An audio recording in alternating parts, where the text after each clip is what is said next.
Hello everyone, स्वागत है आप सभी का हमारे ब्रांड न्यू वीडियो में। इस वीडियो में हम लोग साइंस एनसीईआरटी बुक की क्लास 9th की चैप्टर 8 मोशन को पढ़ने जा रहे हैं।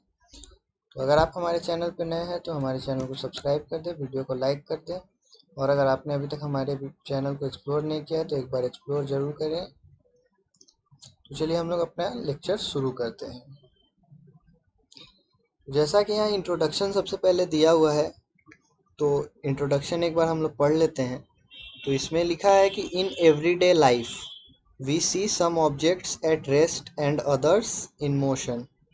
मतलब हम लोग अपने दैनिक जीवन में बहुत सारे ऑब्जेक्ट को देखते हैं जो कि रेस्ट पे होता है या फिर मोशन में होता है। जैसे आपको बर्ड, चिड़िया उड़ती है, मछलियाँ तैरती हैं, और जो रक्त हमारे शरीर में बह रहा है, कार चलती है, एटम्स, मॉलिक्यूल्स और प्लैनेट्स, स्टार्स और गैलेक्सीज, ये सब मोशन में है, ये सब मोशन में होते हैं।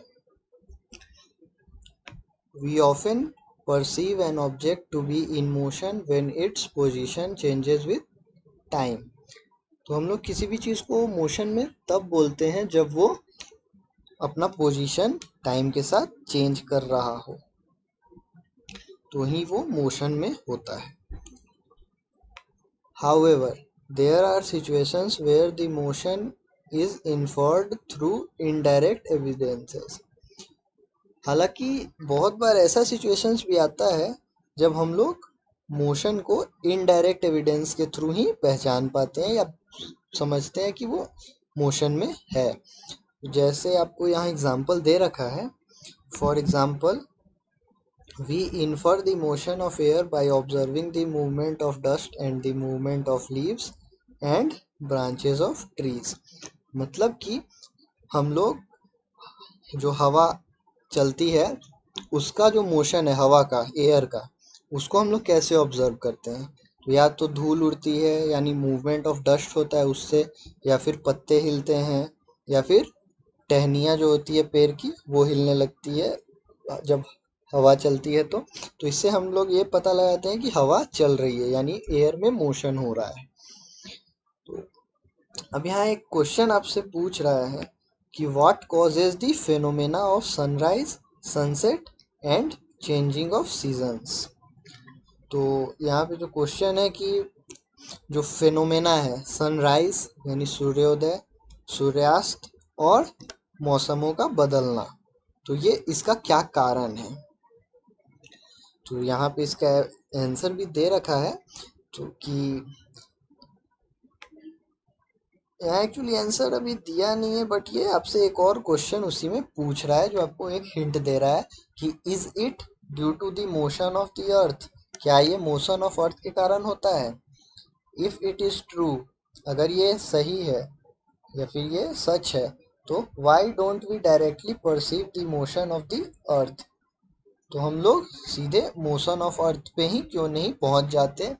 मतलब कहने का कि अगर ये सब मोशन ऑफ अर्थ के कारण हो रहा है तो हमें अर्थ मूवमेंट करता हुआ क्यों नहीं दिखाई देता। जैसे अर्थ, आप लोगों को पता है कि पृथ्वी घूमती रहती है, लेकिन हम लोगों को वो घूमता हुआ दिखता है नहीं। तो वही यहाँ क्वेश्चन पूछ रहा है। अब आगे लिख रहा है कि an object may appear to be moving for one person and stationary for some other। मतलब कि एक ऑब्जेक्ट जो है वो किसी एक व्यक्ति को मूव करता हुआ दिख सकता है और दूसरे व्यक्ति को रुका हुआ दिख सकता है, वो सेम ऑब्जेक्ट। फॉर एग्जाम्पल, अगर हम आपको एग्जाम्पल एक दें, जैसे यहाँ बुक में दिया हुआ है एक एग्जाम्पल मूविंग बस का, बट हम लोग ट्रेन का एग्जाम्पल लेके ये समझ लेते हैं। तो जैसे सपोज कीजिए कि ट्रेन में आप बैठे हैं और आपके साथ आपके सामने वाली सीट पे भी एक पैसेंजर बैठा है, और एक एक एक व्यक्ति जो कि बाहर बाहर है और वो नीचे से आप लोगों को ऑब्जर्व कर रहा है। तो जो बाहर व्यक्ति है उस और जब ट्रेन चल रही है तो उस बाहर वाले व्यक्ति के लिए आप दोनों मोशन में हैं, क्योंकि उसके रेस्पेक्ट में आप दोनों अपना जो पोजीशन है वो टाइम के साथ चेंज करते जा रहे हैं। लेकिन आपके साथ जो पैसेंजर बैठा है वो और आप दोनों टाइम के साथ पोजीशन तो चेंज कर रहे हैं लेकिन एक दूसरे के रिस्पेक्ट में चेंज नहीं कर रहे हैं। इसीलिए आप दोनों एक दूसरे को स्टेशनरी यानी रेस्ट पे, आप दोनों को लगेगा कि आप दोनों रेस्ट पे हैं, लेकिन वो जो बाहर एक व्यक्ति है जो आप लोगों को ऑब्जर्व कर रहा है उसके रिस्पेक्ट में आप दोनों मोशन में हैं। तो ये जो मोशन और रेस्ट टर्म है ये आपको हमेशा कंपेरेटिवली ही यूज़ होगा। ये ऐसा नहीं है, ये हमेशा आप लोग कंपेयर करके ही यूज़ कर सकते हैं, यानी किसी के रिस्पेक्ट में ही इसका बात आप लोग कर सकते हैं। यहाँ पे वही एग्जाम्पल दे रहा है कि for the passengers in a moving bus the road side trees appear to be moving backwards. तो यहाँ पे जो एग्जाम्पल है वो है कि जो पैसेंजर्स होते हैं बस में, मूविंग चलती हुई बस में, उन लोगों को जो पेड़, सड़क के किनारे जो पेड़ होते हैं वो चलते हुए यानी पीछे जाते हुए दिखते हैं। तो क्या एक्चुअली आपके साथ भी ऐसा हुआ होगा, लेकिन क्या एक्चुअली वो पेड़ पीछे जाते हैं? तो वो पेड़ तो आपको पेड़ तो चलते हैं नहीं, पेड़ तो अपने पोजीशन पे फिक्स हैं, लेकिन आप आगे जा रहे हैं तो आपको लगता है कि वो पेड़ पीछे जा रहा है। उसी तरह a person standing on the road side perceives the bus along with the passenger as moving। तो जो रोड साइड यानी सड़क के किनारे जो व्यक्ति खड़ा होगा उसे बस के साथ साथ आप भी मूव करते हुए दिखेंगे, क्योंकि बस तो अपना पोजीशन टाइम के साथ चेंज कर ही रही है, साथ साथ आप भी कर रहे हैं। However, a passenger inside the bus sees his fellow passenger to be at rest। जबकि जो पैसेंजर बस के अंदर है वो अपने साथी पैसेंजर को रेस्ट पे ही देख पाएगा, क्योंकि वो दोनों एक साथ एक सेम सेम पोजीशन टाइम के रिस्पेक्ट में चेंज कर रहे हैं। इसीलिए what do these observations indicate. तो ये ऑब्जर्वेशंस क्या इंडिकेट करते हैं, यह पूछ रहा है। तो अब आगे हम लोग देखते हैं। Most motions are complex. अधिकतर जो मोशन है वो कॉम्प्लेक्स होते हैं। तो कॉम्प्लेक्स यहाँ इसका क्या मतलब है ये समझना आपके लिए इम्पोर्टेंट है। तो जो जैसे हम लोग पहले सिंपल मोशन के बारे में पढ़ेंगे, जैसे एक यूनिफॉर्म मोशन होता है और एक नॉन यूनिफॉर्म मोशन होता है, तो ये सब हम लोग आगे पढ़ेंगे। तो आगे के टॉपिक्स में मैं आपको इसका एक्सप्लेनेशन दे दूंगा। तो हम लोग आगे बढ़ते हैं। सम ऑब्जेक्ट्स में move in a straight line, others में टेक ए सर्कुलर पाथ। तो जैसे कुछ ऑब्जेक्ट्स होते हैं जो सीधे सिर्फ स्ट्रेट लाइन में ही मूव करते हैं, यानी उनका जो पाथ होता है वो स्ट्रेट लाइन होता है, लेकिन और कुछ का सर्कुलर होता है। कुछ सर्कुलर में मूव करते हैं, जैसे आप फॉर एग्जांपल जैसे आपके फैन है, जो आपके घर में फैन लगा है, तो उस फैन में जो पंखे लगे होते हैं 3, तो उनमें से किसी एक पंखे को आप इनिशियल पॉइंट मानिए, उस पंखे पे आप कुछ आप पॉइंट मार्क कर दीजिए, और जब आप फैन चलाएंगे तो आप नोटिस करेंगे कि वो जो आपने जो मार्क किया है वो गोल गोल घूम रहा है, यानी वो सर्कुलर मोशन कर रहा है। वो मोशन तो कर रहा है लेकिन वो सर्कुलर मोशन कर रहा है, गोल गोल घूम के। उसी तरह अगर आप खुद चलते हैं, अगर आप एक स्ट्रेट रोड पे चल रहे हैं तो आप चलेंगे तो वो आपका स्ट्रेट लाइन में आप मूव करेंगे, तो वो होता है स्ट्रेट लाइन यानी स्ट्रेट मोशन। अब हम लोग आगे देखते हैं। सम में rotate and a few others में वाइब्रेट। तो कुछ मोशन रोटेशन से भी होता है, यानी रोटेट करके। जैसे सपोज अगर आपके पास कोई गेंद है या फिर वो पंखा का मोशन भी रोटेट हो रहा है, वो रोटेट कर रहा है, गोल गोल घूम रहा है, यानी घूम रहा है वो। और कुछ ऑब्जेक्ट्स होते हैं जो वाइब्रेट करते हैं। तो जैसे वाइब्रेट आपका मोबाइल है, अगर आप मोबाइल को टेबल पे रख देते हैं तो वो वाइब्रेशन के थ्रू ही मूव करता है, उसमें वाइब्रेशन होता है और वो मूव करने लगता है। तो ये आपको यहाँ बोल रहा है कि कुछ ऑब्जेक्ट जो होते हैं वो रोटेट करके मूव करते हैं, कुछ ऑब्जेक्ट वाइब्रेट करके मूव करते हैं। There may be situations involving a combination of these. यहाँ पे ऐसे सिचुएशंस बहुत सारे हैं, बहुत सारे ऐसे सिचुएशंस भी होते हैं जिनमें वाइब्रेशन और रोटेशन दोनों का कॉम्बिनेशन होता है। In this chapter, we shall first learn to describe the motion of objects along a straight line. इस चैप्टर में हम लोग सबसे पहले तो मोशन को डिस्क्राइब करेंगे, मोशन ऑफ ऑब्जेक्ट्स को, जो कि स्ट्रेट लाइन में, स्ट्रेट पाथ में मूव करते हैं। We shall also learn to express such motions through simple equations and graphs. हम लोग ये भी पढ़ेंगे कि उन मोशंस को हम लोग सिंपल इक्वेशन और ग्राफ में कैसे एक्सप्रेस कर सकते हैं। Later we shall discuss ways of describing circular motion. उसके बाद हम लोग ये डिस्कस करेंगे कि सर्कुलर मोशन को हम लोग कैसे डिस्क्राइब कर सकते हैं। तो अब हमारा जो पहला टॉपिक है वो स्टार्ट हो रहा है। तो पहला जो टॉपिक है उस टॉपिक का टाइटल है डिस्क्राइबिंग मोशन। तो हम लोग अब इसे पढ़ेंगे। तो डिस्क्राइबिंग मोशन मतलब मोशन को डिस्क्राइब करना, यानी मोशन के बारे में बेसिकली इसमें हम लोग पढ़ेंगे। तो यहाँ पे लिखा है कि we describe the location of an object by specifying a reference point.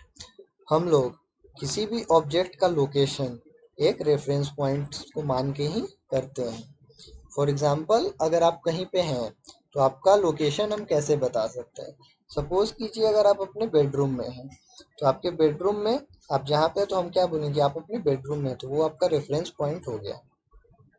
उसी तरह let us understand this by an example. चलिए इसको हम लोग एक एग्जाम्पल के थ्रू समझने का कोशिश करते हैं। Let us assume that A school in A village is 2 kilometre north of the railway station. तो जैसा कि यहाँ दे रहा है कि हम लोग एज्यूम करें, माने कि हम लोग मान के चलते हैं कि एक स्कूल है गांव में, जो कि 2 किलो रेलवे स्टेशन से 2 किलोमीटर नॉर्थ पे है, यानी कि रेलवे स्टेशन से 2 किलोमीटर दूर भी है और नॉर्थ डायरेक्शन में है।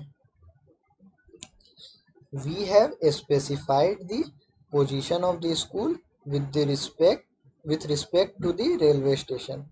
हम लोगों ने पोजीशन ऑफ स्कूल को स्पेसिफाई किया है रेलवे स्टेशन के रिस्पेक्ट में। तो in this example the railway station is the reference point.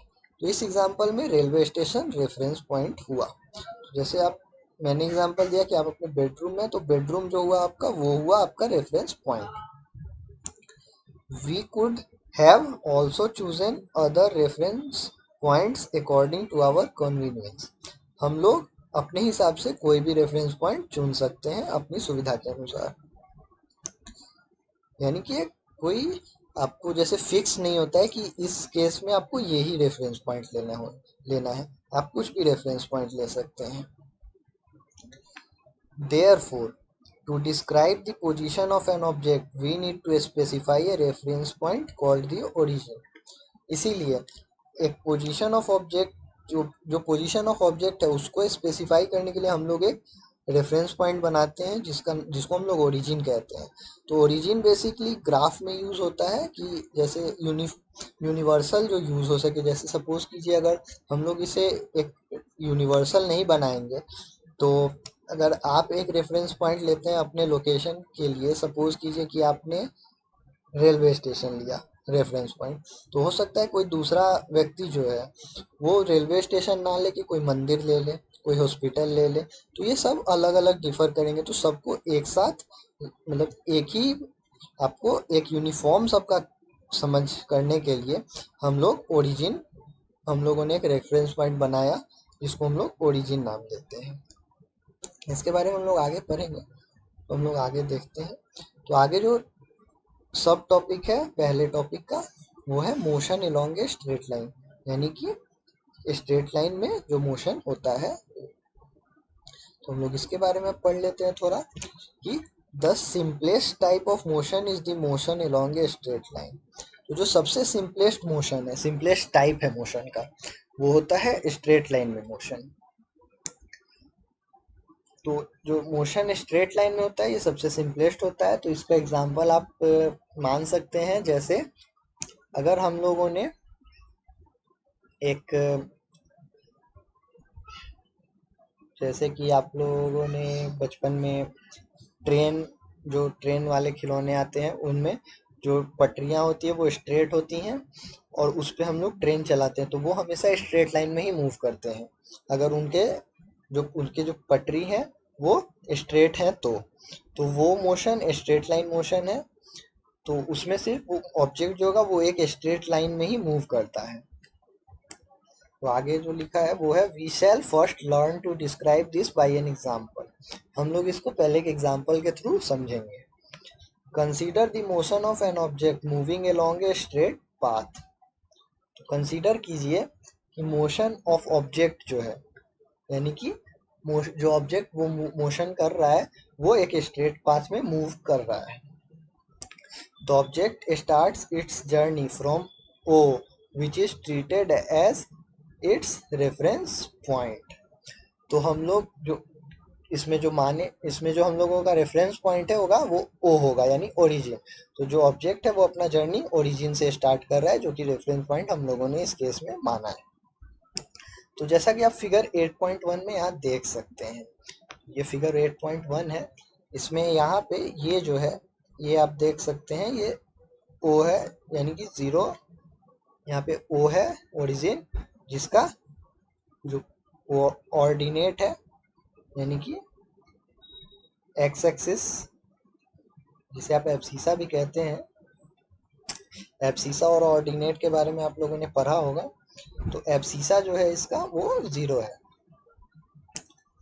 तो जो ये आपको है स्ट्रेट लाइन इस पे अलग अलग मार्किंग दी हुई है जैसे 5 10 जो कि किलोमीटर में है 15 20 एंड अदर्स। तो यहाँ कह रहा है कि let A B and C represent the position of object at different instants यानी अलग अलग समय पे ए बी और सी उस ऑब्जेक्ट का अलग अलग पोजीशन है। जैसा कि आप यहाँ देख सकते हैं ए यहाँ पे है बी यहाँ पे है और सी यहाँ पे है। एट फर्स्ट यानी कि सबसे पहले the object moves through C and B and reaches A यानी कि ऑब्जेक्ट पहले सी पे जाता है। सबसे पहले ऑब्जेक्ट यहाँ से चलना शुरू किया तो सबसे पहले वो सी पे पहुंचेगा। सी पे पहुंचने के बाद वो बी पे पहुंचेगा और फाइनली बी से वो ए पे पहुंच जाएगा। Then it moves back along the same path and reaches C through B यानी कि वो तब पहले वो सी से बी जाएगा फिर ए जाएगा और उसके बाद वो उसी पाथ पे पीछे से आ जाएगा यानी कि अपने आप को रिट्रेस करेगा। रिट्रेस मतलब पीछे वापस आना। तो ए से वो बी पे जाएगा और बी से सी पे वापस चला जाएगा।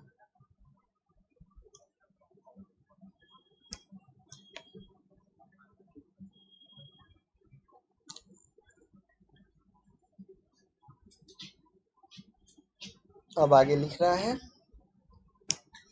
The total path length covered by the object is O A plus O A C. जैसा कि आप यहाँ देख सकते हैं पहले हम इसे इरेज कर लें थोड़ा ताकि ये साफ दिख सके। तो जैसा कि आप यहाँ देख सकते हैं कि टोटल पाथ लेंथ कवर किया गया है ऑब्जेक्ट के द्वारा यानी जो टोटल उसने पाथ डिस्टेंस कवर की है वो हम लोग कैसे निकाल सकते हैं। तो उसके लिए हम लोगों को सबसे पहले ओ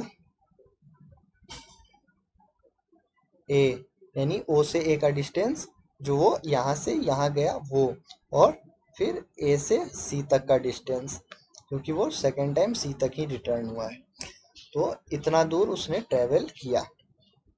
तो यहाँ से यहाँ तक का जो डिस्टेंस है वो 60 किलोमीटर है। तो यहाँ आपको मार्किंग दिख रही है 60 किलोमीटर और फिर यहाँ से रिटर्न वो यहाँ 25 पे आया।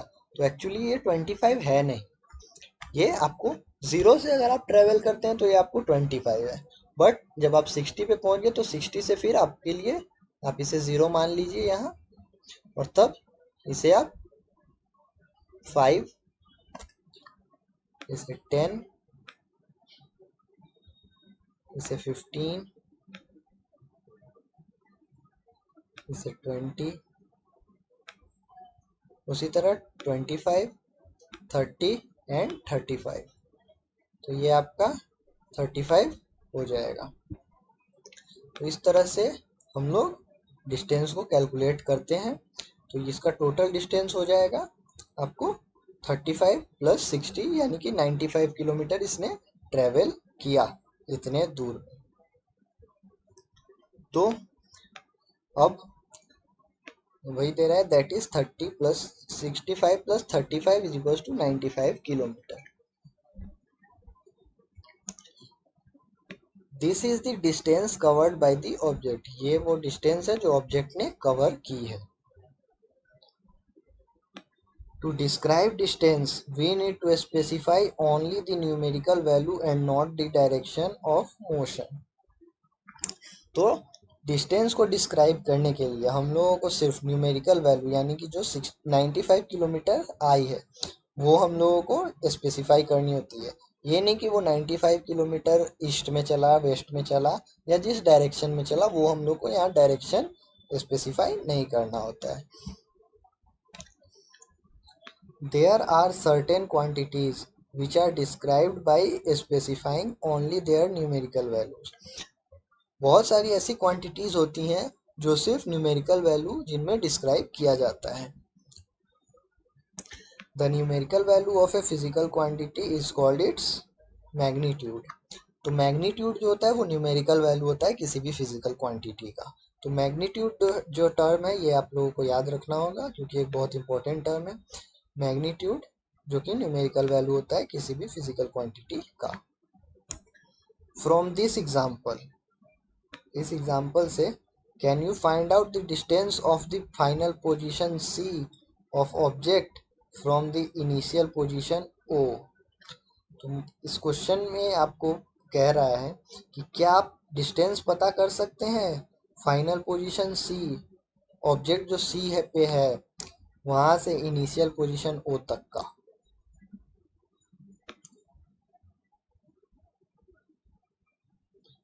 तो जो ऑब्जेक्ट रखा फाइनल पोजीशन ऑब्जेक्ट का सी है क्योंकि वो वहां जाके रुक चुका है, तो वहां से ओ तक का डिस्टेंस कितना है ये आपको बताना है। तो अब जो आगे लिख रहा है the difference will give you the numerical value of the displacement of the object from O to C through A. तो अब यहाँ नया टर्म आ रहा है जो है डिस्प्लेसमेंट। तो डिस्प्लेसमेंट आपको बेसिकली होता है द लीस्ट डिस्टेंस, जो सबसे कम डिस्टेंस है किसी इनिशियल और फाइनल पॉइंट में। तो इनिशियल और फाइनल पॉइंट क्या होता है पहले हम वो समझते हैं। तो जैसे जहां से कोई भी ऑब्जेक्ट अपना मोशन स्टार्ट करता है उस पॉइंट को हम लोग इनिशियल पॉइंट कहते हैं। तो जैसे यहाँ इस ऑब्जेक्ट ने ओरिजिन से स्टार्ट किया था, तो ये जो ओरिजिन है ये इसका इनिशियल पॉइंट हो गया। तो ये हो गया इसका इनिशियल पॉइंट आई, और जब यहाँ तक आया और उसके बाद यहाँ सी पे आके ये फाइनली रुक गया। तो फाइनली रुक गया तो इसका जो पाथ है वो कुछ ऐसा है, ये सबसे पहले यहाँ गया इस तरह और फिर यहाँ से ऐसे यहाँ पे पहुँचा। तो ये इसका डिस्टेंस हो गया। तो डिस्टेंस होता है जो टोटल पाथ कवर किया गया। तो यहाँ से आप देख सकते हैं कि ये जो ब्लू कलर से हाईलाइटेड है, ब्लू कलर से जो ड्रॉ किया गया ये उसका पाथ हुआ। तो इतना डिस्टेंस उसने ट्रेवल किया। और मैं आपको येलो कलर से समझाता हूँ डिस्प्लेसमेंट। तो जो इनिशियल पॉइंट से फाइनल का जो लीस्ट डिस्टेंस है यानी कि ये जो लीस्ट डिस्टेंस है इसे हम लोग कहते हैं डिस्प्लेसमेंट यानी एस। तो आप इसे एस से डिनोट कर सकते हैं या फिर आप इसे एक्स से भी डिनोट कर सकते हैं। फिलहाल हम लोग इसे एक्स एस से ही डिनोट करेंगे। तो डिस्प्लेसमेंट जो है वो यहाँ पे ये इनिशियल से फाइनल के बीच की मिनिमम डिस्टेंस ही डिस्प्लेसमेंट होती है। तो यहाँ भी वही लिख रहा है the shortest distance measured from the initial to the final position of an object is known as the displacement. तो जो शॉर्टेस्ट डिस्टेंस होता है, जो इनिशियल पोजीशन और फाइनल पोजीशन ऑफ ऑब्जेक्ट के बीच का होता है, उसे ही डिस्प्लेसमेंट कहते हैं। तो जैसे कि आपने सुन रखा होगा स्केलर एंड वेक्टर क्वांटिटीज। तो जो डिस्टेंस होता है वो स्केलर क्वांटिटी होता है, क्योंकि उसमें सिर्फ मैग्नीट्यूड ही डिस्क्राइब किया जाता है। और जो डिस्प्लेसमेंट है वो आपको वेक्टर क्वांटिटी है, क्योंकि इसमें मैग्नीट्यूड के साथ ये आपको डायरेक्शन भी स्पेसिफाई करना होता है। इसमें डायरेक्शन भी स्पेसिफाइड होता है। इसीलिए आप लोगों को स्केलर और वेक्टर भी जानना जरूरी है। तो अब ये आगे क्वेश्चन पूछ रहा है कि can the magnitude of the displacement be equal to the distance travelled by an object. तो क्या जो डिस्प्लेसमेंट का जो मैग्नीट्यूड है, यानी न्यूमेरिकल वैल्यू है जो डिस्प्लेसमेंट का, वो डिस्टेंस जो ट्रेवल किया जाता है ऑब्जेक्ट के द्वारा, यानी जो डिस्टेंस ट्रेवल किया गया, वो दोनों बराबर होते हैं या हो सकते हैं क्या नहीं। यानी कि distance is equals to displacement हो सकते हैं, हो सकता है या नहीं, आप लोगों को ये बताना है। यहाँ पे एक एग्जाम्पल दे रखा है, consider the example given in figure 8.1। यानी जो एग्जाम्पल 8.1 में दे रखा है फिगर में, जो एग्जाम्पल अभी हम लोगों ने देखा उसी को आप कंसीडर कीजिए। तो for motion of the object from O to A the distance covered is 60 kilometre and the magnitude of displacement is also 60 kilometre. तो अगर हम लोग इस एग्जाम्पल में मोशन जो है वो ओ पोजीशन से ए पोजीशन तक का ही अगर कंसीडर करें, तो जो डिस्टेंस कवर किया गया वो 60 किलोमीटर है और डिस्प्लेसमेंट भी वो ही है, 60 किलोमीटर ही है, क्योंकि इनिशियल से फाइनल की शॉर्टेस्ट डिस्टेंस भी वही है और जो पाथ ट्रेवल किया गया वो भी वही है। तो इस केस में distance is equals to displacement आ गया। अगला जो है, during its motion from O to A and back to B. तो ओ से ए और फिर बी पे वापस आने के समय जो डिस्टेंस कवर किया गया वो 60 + 25 85 किलोमीटर हो गया। तो वो 85 किलोमीटर हो गया। While the magnitude of displacement equals to 35 kilometre, और मैग्नीट्यूड 35 किलोमीटर हो गया डिस्प्लेसमेंट का। तो ये कैसे हुआ ये समझते हैं हम। पहले हम इसे इरेज कर लेते हैं और फिर इस एग्जाम्पल के थ्रू हम लोग इसे समझने की कोशिश करते हैं। तो ये कह रहा है कि पहले ओ से ए तक गया और फिर ए से बी तक वापस आया। तो ये इसका टोटल डिस्टेंस हो गया यहाँ से, तो येलो लाइन है पूरा। तो ये 60 यहाँ तक और 60 से फिर बैक आप काउंट कर सकते हैं 5 10 20 15 20 25। तो यहाँ तक 25 हुआ। यानी कि आप लोगों को मेनली ये नंबर पे नहीं जाना है और आप लोगों को ये जो डिस्टेंस एक्चुअल डिस्टेंस है उसकी जो यूनिट है वो काउंट करनी है। तो ये हुआ 60 और ये हुआ 25, तो हो गया 85। लेकिन अब ये फाइनल पोजीशन इसका ये हो गया, जिसे मैं ब्लू कलर से मार्क आपको करके बताता हूँ। तो ये हो गया इसका फाइनल, और यहाँ से तो ये चला ही था तो ये इनिशियल। इसके बीच की जो शॉर्टेस्ट डिस्टेंस हो गई वो हो गई ये, यहाँ से यहाँ तक की ये जो डिस्टेंस है ये हो गई आपको इसकी शॉर्टेस्ट डिस्टेंस। ये कितनी है 0 5 10 15 20 25 30 एंड 35। तो डिस्प्लेसमेंट 35 किलोमीटर हो गई इसकी। अब आगे लिख रहा है 10 the magnitude of displacement 35 kilometre is not equal to the path length of 85 kilometre. तो जो मैग्नीट्यूड आया है डिस्प्लेसमेंट का वो जो डिस्टेंस है उसके मैग्नीट्यूड के इक्वल नहीं आया है। तो इससे हम लोग ये भी इससे मतलब ये कंक्लूजन हम लोग निकाल सकते हैं कि जो डिस्टेंस है वो डिस्प्लेसमेंट के बराबर हो भी सकती है और नहीं भी हो सकती है। Further we will notice that the magnitude of the displacement for a course of motion may be zero but the corresponding distance covered is not zero. इसको समझने के लिए हम लोग फिर से इरेज करते हैं, फिर एक और आपको कंडीशन लेके मैं समझाता हूँ।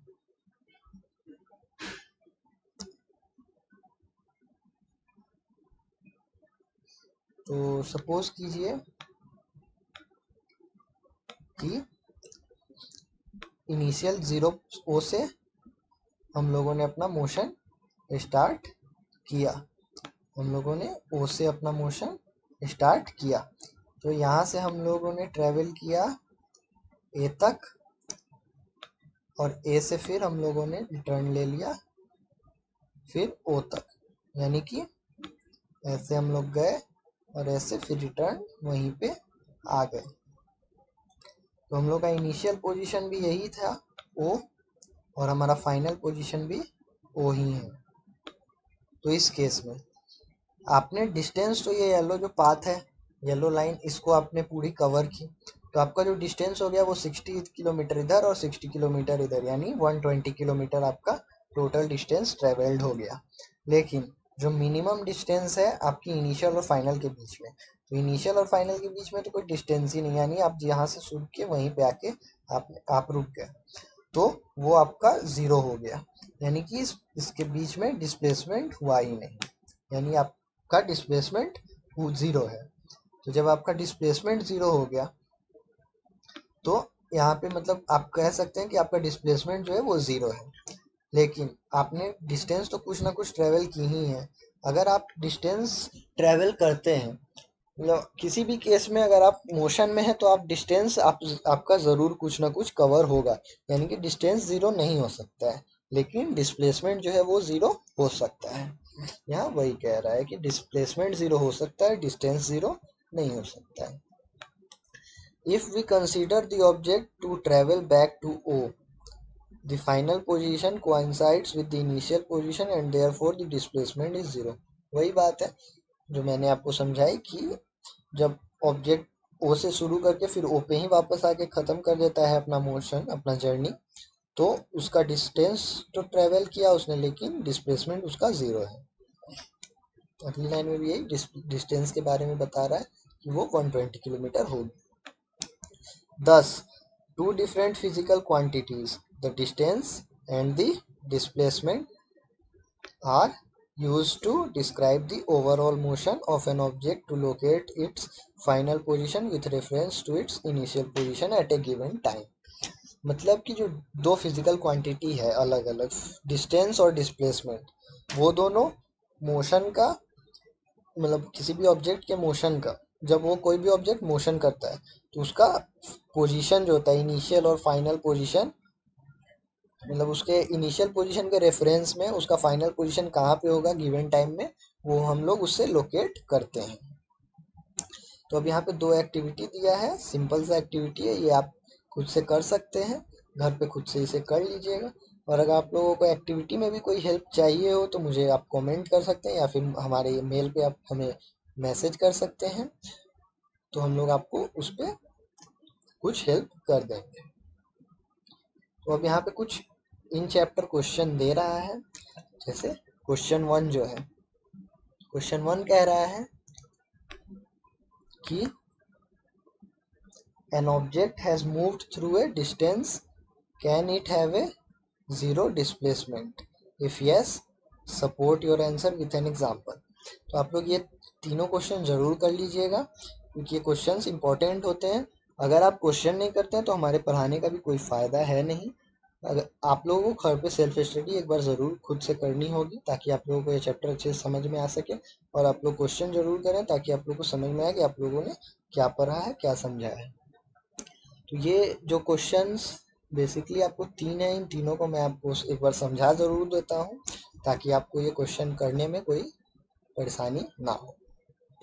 तो पहला जो क्वेश्चन है वो कह रहा है कि an object has moved through a distance, यानी कि एक ऑब्जेक्ट जो है वो कुछ डिस्टेंस ट्रेवल किया, कुछ डिस्टेंस उसने ट्रेवल की। Can it have a zero displacement, तो क्या उसका डिस्प्लेसमेंट ज़ीरो हो सकता है? तो ये तो आप लोगों ने पढ़ ही रखा है, तो इसका आंसर देने में आप लोगों को कोई परेशानी होनी नहीं चाहिए। If yes support your answer with an example.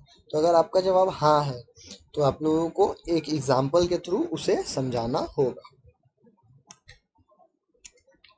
अगला जो क्वेश्चन है, a farmer moves along the boundary of a square field of side 10 metre in 40 seconds. यानी कि एक किसान है, जिस आप मान सकते हैं कि एक किसान है जिसका एक खेत है, जिसके पास एक फील्ड है, स्क्वायर फील्ड है, और उसकी जो बाउंड्री उसने करवाई है वो 10 मीटर की है।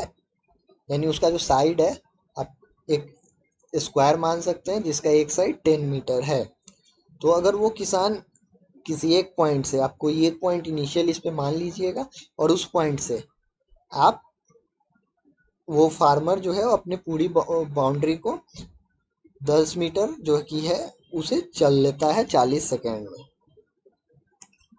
मतलब कि वो जो आपको साइड दी हुई है, एक साइड वो 10 मीटर है, लेकिन वो जो 40 सेकेंड है वो 40 सेकेंड में पूरा बाउंड्री कवर कर रहा है।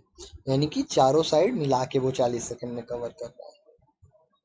तो अब ये क्वेश्चन पूछ रहा है कि what will be the magnitude of displacement of the farmer at the end of 2 minute 20 second from his initial point.